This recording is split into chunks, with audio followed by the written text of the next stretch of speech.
Hi there, my name is Lisa Kellner. I'm a visual artist currently based in Maine. I use a reductive language and intuitive approach to make paintings and sculptural constructions about the environment, societal constructs, and how we occupy space. I began my art career in New York as a mural painter and then spent 10 or so years as an installation artist building site specific room size installations out of hand formed textiles. In the past few years, I've gone back to painting, which is my first true love. As a kid, I lived in several different countries and I've traveled a lot throughout my life. Early on, I learned how to be an observer, paying attention to social cues of the people in the places where I lived. I also discovered that I was always most comfortable being in nature. As a kid, I'd spend hours playing in a creek bed or making mud cities with my friend. I was most myself when I was outside, and I still am. More than anything, these early experiences formed my sense of who I am and how I see the world. My paintings are explorations into the duality of life and how we occupy space. I'm constantly trying to distill the paintings down to their essence. What is the feel of a walk in the woods completely surrounded by trees? Or how do I identify the space of being nomadic?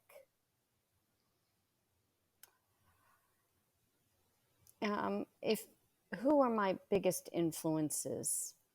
I think artists go through a lot of influences before they find their voice, and that's okay as long as you get to your true and authentic expression.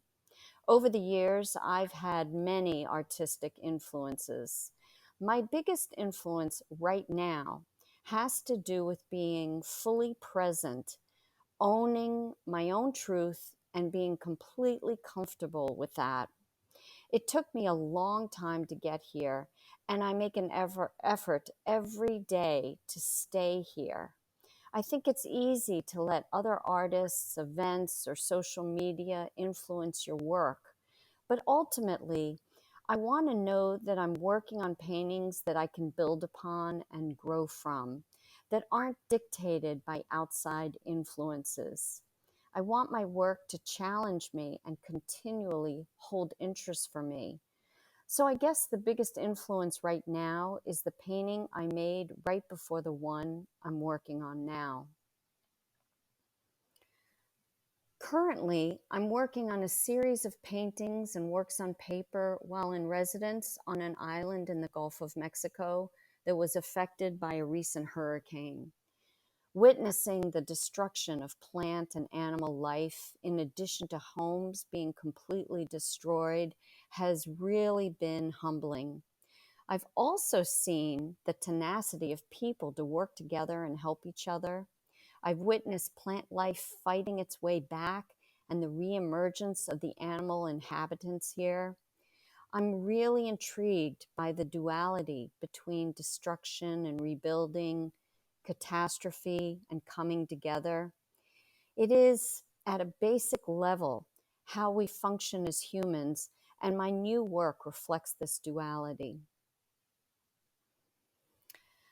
I would say the absolute greatest challenge of being an artist is staying true to your vision and trusting the process of making the work. Artists can get caught up in how other people define them and their work. The greatest challenge is to find your own voice and hold on to it. My advice to my younger self would be to define your own version of what success is and to always be as honest with yourself as you can. I began exploring unconventional mediums when I saw an exhibition of Japanese silk painting in Washington, D.C. I think this was about 2004, 2005. I discovered the shibori technique and started to really experiment with the possibility of silk as a sculpture medium. I had been a mural painter, and as I transitioned to the world of exhibitions and galleries, I realized that what I wanted to say could best be said through the language of silk. Silk is ethereal and yet it holds form, so I could use it symbolically to reference skin and the body, making large scale installations. It was a wonderful journey exploring both the possibilities and the limitations of a medium typically associated with fashion and weddings. I got to a point where I wanted to paint again and realize my voice through the language of painting. So in 2019, I began painting on canvas and allowed myself several years to find that voice.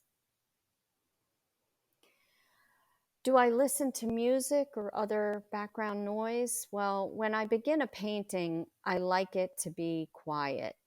As I continue, I will listen to random podcasts or YouTube videos, mostly on history and culture. Sometimes I listen to music, usually at the end of the day.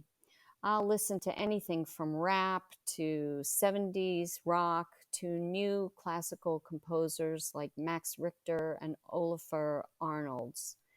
It just depends on my mood and where I am in the painting process. The best reaction that I've had to my work is when someone shares how the painting makes them feel or when they interpret it in a new way.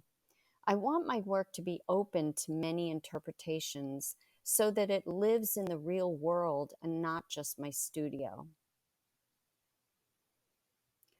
I hope people will come away from my work reinvigorated, inspired, and feeling an overall sense of possibility. Art for me is the great connector between the ethereal and the physical. And artwork can open a door to new perspectives and ways of thinking. I hope viewers of my work feel a sense of space expanding, and maybe they can take a long, deep breath because everything falls into place and feels all right in the end. Thank you so much for allowing me the time and space to share my thoughts and my work. I hope you have a great day.